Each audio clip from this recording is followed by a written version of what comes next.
Why Miyamoto Musashi says emotional control makes you invincible. Imagine you're standing face to face with your worst fear. Not a sword in your opponent's hand, but the fire in your own chest: anger, panic, pride, doubt. Your body prepares for war, but your mind begins to spiral. That's the moment where most people unravel. Not because the threat is real, but because the emotions are. We think our enemies are outside us: life's chaos, other people, misfortune. But Miyamoto Musashi, the undefeated samurai who wrote the Book of Five Rings, understood something far more profound. Your true opponent is always within. And unless you master your emotions, you're already defeated, regardless of how strong you are, how smart you are, or how much you prepared. Emotional control, he believed, is not just a virtue, it's the foundation of invincibility. Musashi's life wasn't a metaphor. It was battle-tested reality. He fought over 60 duels and never lost. But what's more fascinating than the number of victories is how he won. He didn't rely on brute strength or flashy technique. He relied on presence, stillness, detachment. He trained himself not just to fight with the sword, but to fight against illusion. The illusion that your emotions are your truth, that reacting is the same as responding, and that fear, anger, or pride must be obeyed. Musashi saw emotions as waves trying to pull you under. If you chase them or resist them, you drown. But if you stand still and observe them, they pass and you remain. Click subscribe to this channel to get more profound insights. Let's be real, emotional control is one of those things we all say we want, but very few of us actually practice it. Why? Because in the moment, emotions feel like commands. When someone insults you, your ego demands justice. When you fail, shame whispers that you're worthless. When you feel uncertain, fear screams at you to run.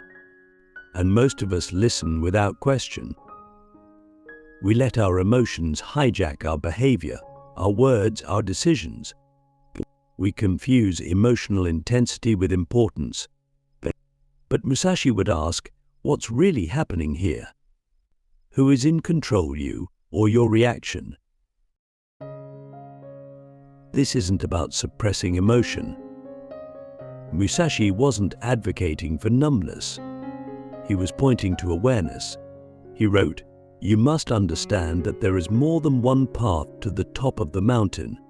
That includes the path where you observe your inner landscape without being consumed by it. You feel your anger but don't strike in haste.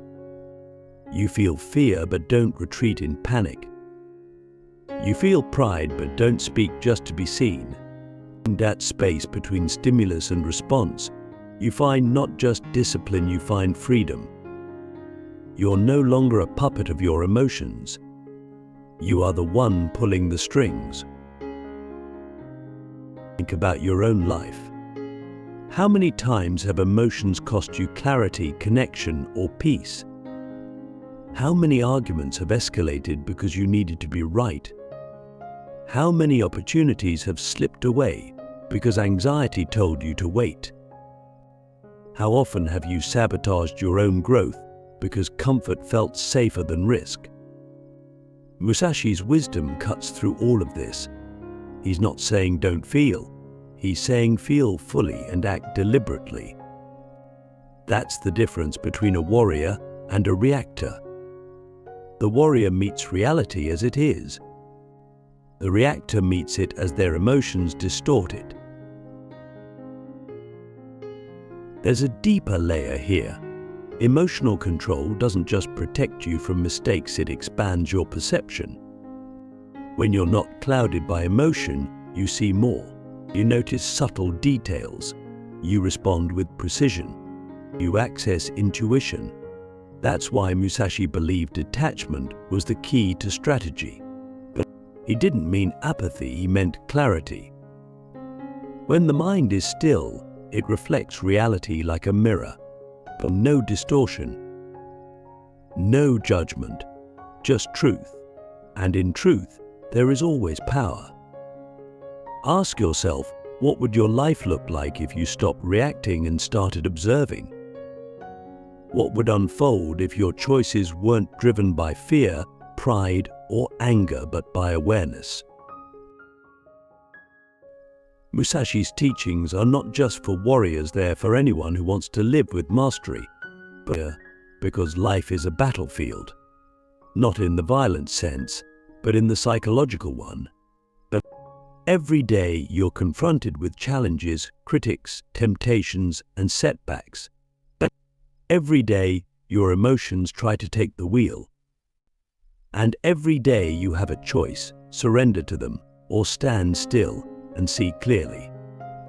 Musashi chose clarity. He chose self-command. And that's why he became more than a samurai, he became a philosopher of presence. So here's the challenge. Can you go one full day without letting emotion dictate your state? Can you sit with discomfort without needing to fix, suppress, or explode? Can you meet insult with silence, fear with breath, desire with discernment? The answer to these questions doesn't just shape your peace, it shapes your power. The still mind strategy. Why calmness is the ultimate weapon in chaos. There's a moment in every high-stakes situation, whether it's a real battle, a business decision, or a personal crisis, when the outside world is screaming for your reaction. Noise surrounds you. Pressure builds. Emotions pulse through your body like electricity. And in that moment, most people collapse into instinct. They lash out. They panic. They give in. But Miyamoto Musashi saw these moments not as dangers but as opportunities. Because when everyone else loses their center, the one who remains calm becomes untouchable. Calmness, he believed, was not passivity. It was a form of silent dominance. The still mind isn't weak, it's deadly precise. It sees everything. It misses nothing. And in a world ruled by chaos, the one who can keep still becomes the one who commands the outcome. Musashi understood this on a level that transcends the battlefield. He wasn't just talking about sword duels, he was talking about the inner war that chaos triggers in each of us. When the stakes are high, when the future is uncertain, when every voice around you is warning, demanding, expecting, the ego wants to take over. It wants to react, to protect, to assert. But that's exactly when the ego becomes your downfall. In fear, you exaggerate threats. In anger, you misjudge your opponent. In pride, you underestimate the cost. And so, Musashi trained himself to remain calm in every moment, not just to survive, but to win. Think about how this applies to your life. How often do you allow the chaos around you to become the chaos within you? A rude message derails your entire day. A financial setback sends you into panic. One conversation, one mistake, one unexpected event, and your mind spirals. You lose focus, you lose clarity, you lose control. But what if you didn't? What if, in those moments, you trained yourself to breathe, to pause, to become still like the surface of a pond? What if you learned to let the storm rage outside, but refused to let it enter your mind? This is not about being emotionless. It's about being anchored. Musashi's calmness came from deep preparation, but also from a refusal to be moved by illusion. He knew that most of what we react to isn't even real. It's our thoughts about what might happen, our stories about what things mean. But the still mind doesn't buy into the story. It sees the facts, and only the facts. It watches, it listens, it waits. Then, when the time is right, it moves, not with panic, but with precision. Calmness, in this way, becomes a superpower. It gives you time to think, time to feel without being consumed, time to make better decisions, and in that space between chaos and reaction, you gain a kind of invincibility. Not because you're immune to hardship, but because hardship can't shake your foundation. You stop being a victim of circumstance. You become the eye of the storm. Musashi phrased it simply: do nothing which is of no use. Panic is useless. Overreaction is useless. But worrying about things outside your control, useless. The still mind knows this, and so it wastes no energy. It stays conserved, focused, ready. And that's why it wins. Not by overpowering others, but by never being overpowered by emotion, confusion, or noise. So here's a question to ask yourself in every moment of chaos. Is my mind still, or is it just reacting? Who's really making this decision, my awareness or my fear? When the world gets loud, can I still hear the soft voice of my own wisdom, or have I drowned it in noise? Musashi's still mind strategy isn't just a martial tactic, it's a way of life. It's how you show up in your relationships without drama. It's how you lead without ego. It's how you face failure without collapse. It's how you move through the world without being moved by every little thing. And when you master that calmness, even the most chaotic battlefield becomes manageable. Because while everyone else is swinging blindly, you're already 2 moves ahead. The discipline of detachment, how letting go makes you unshakable. There's a truth that seems almost paradoxical at first. The more tightly you hold onto things, outcomes, people, identities, feelings, the more vulnerable you become. The tighter your grip, the more life can hurt you. And yet, we're taught to cling to success, to status, to relationships, to beliefs. We think control equals power. But Miyamoto Musashi, who lived and fought in a world where death could come in a blink, discovered the opposite. He realized that real power comes not from clinging, but from detachment. Not from controlling everything, but from needing nothing. In detachment, you become untouchable. You're not waiting for the world to behave the way you want. You're rooted in something deeper, something the world can't shake. Musashi's concept of detachment wasn't about becoming cold or indifferent. It was about freedom. He once wrote, "You must understand that there is more than one path to the top of the mountain." That's detachment.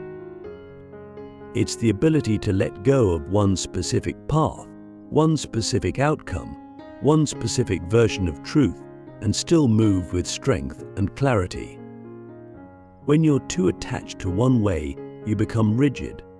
You fear deviation. You resist change, and in that resistance you suffer. But when you can detach, you adapt. You bend. You stay fluid. Nothing breaks you because you're not clinging to anything that can be taken away. In daily life, attachment shows up in subtle ways. We obsess over how people perceive us. We panic when plans fall apart. We get offended when reality doesn't match the image we had in our heads. But all of that suffering comes from the same source, the refusal to let go. Musashi trained himself to expect nothing, to depend on no one, to enter each moment empty-handed and open-eyed. That's not weakness, it's preparation. Because when you're not emotionally invested in what should happen, you're free to fully deal with what is happening. Now think about the last time you were angry, anxious, or disappointed. What were you attached to? A specific result? A hope? A sense of entitlement? Every painful emotion has a root in attachment.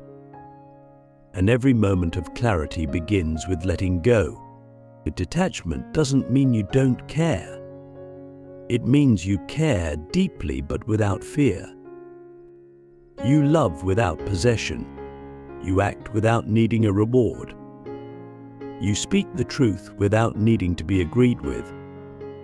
You are fully engaged with life but not enslaved by it.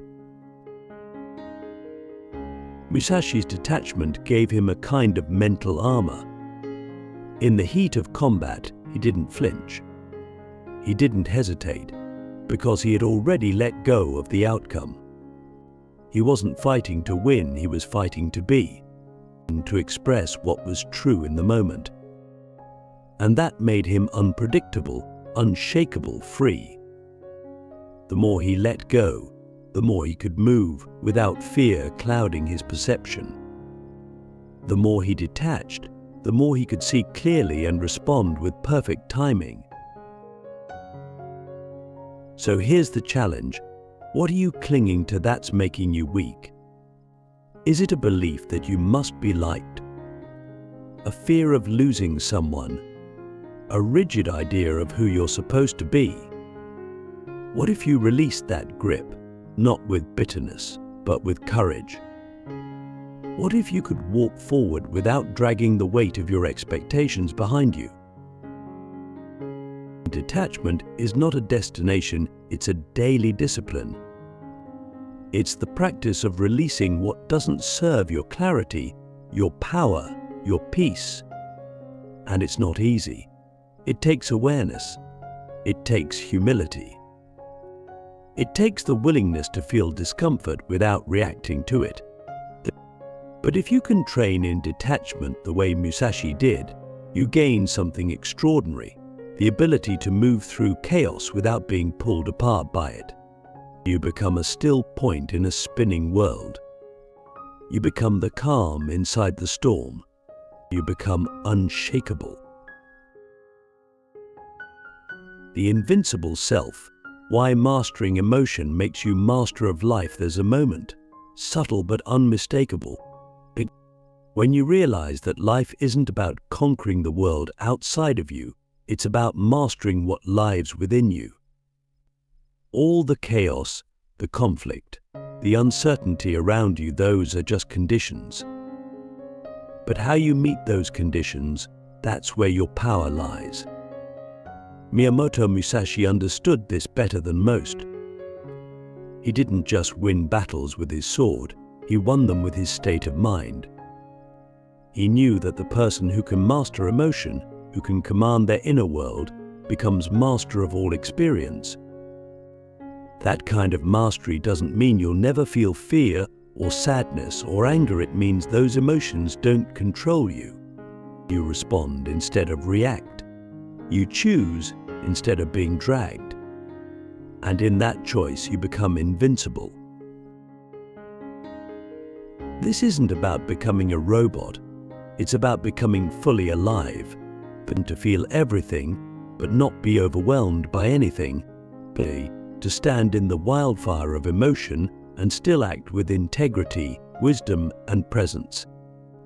That's real power, because the truth is, most people are ruled by feelings they don't even understand. They lash out when hurt, withdraw when afraid, chase when insecure. Their lives are a loop of emotional reactivity.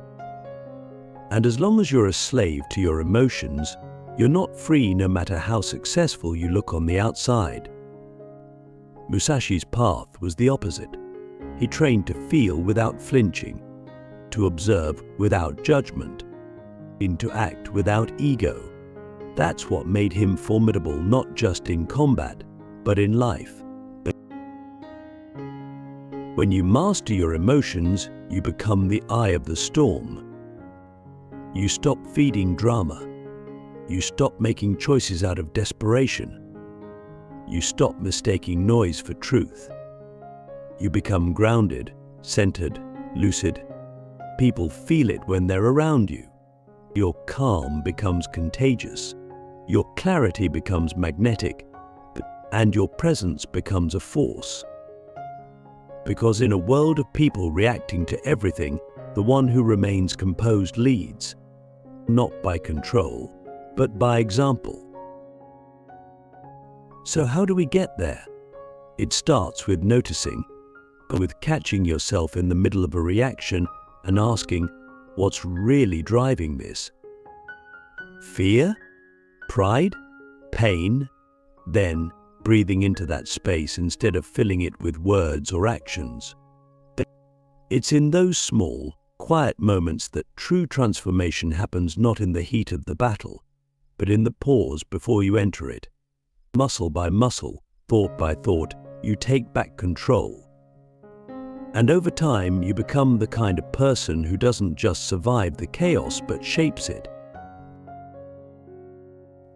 Musashi left behind more than a philosophy. He left a mirror, a way to see ourselves more clearly.